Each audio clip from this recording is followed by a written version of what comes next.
Update on every New York City tax story we've been tracking for the last 6 weeks. One passed 2 days ago, one was killed. Here's exactly what hit and who pays. So the state budget finally got through Albany Wednesday, May 27th. It's 2 months late, but we know what survived and what didn't. So what passed was the very controversial pied-a-terre tax, the one that Mamdani filmed in front of Ken Griffin's penthouse to launch back in April that hit 800,000 views. It is now officially law. It's codified as Article 30-C of New York tax law. It's effective July 1st. Sunsets in 2031 unless renewed. So here's the actual rates. If you own a New York City condo or co-op that is not your primary residence and the city values it over $1 million, you pay. Between 1 and 3 million, it's 4% a year. Between 3 and 5 million, 5.25, and over 5 million, 6.25. So for real world impact, Griffin's $238 million penthouse, which the city values at only $15.5 million because of the broken assessment system, currently pays $858,000 a year in property tax. Under the new law, the bill is going to be $1.87 million.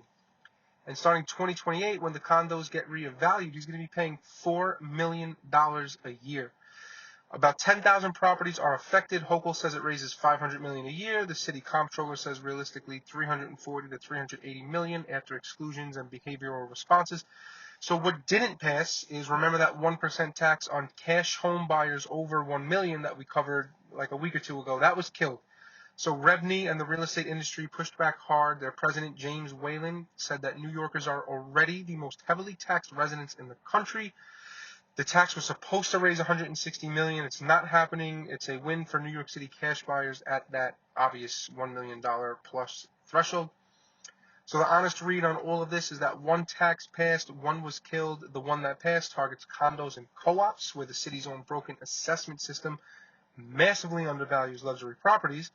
The actual billionaires that were filmed, that had videos filmed about them, will pay more, but not nearly as much as the headline rates suggest, because their actual penthouses are still officially valued by the city at a fraction of what they're worth. The one that got killed would have added another transaction tax onto an already overtaxed New York City market. Industry pushback worked on one. Now we're going to wait for the legal fights and implementation challenges on the other. Share this with anybody who owns a New York City condo or co-op.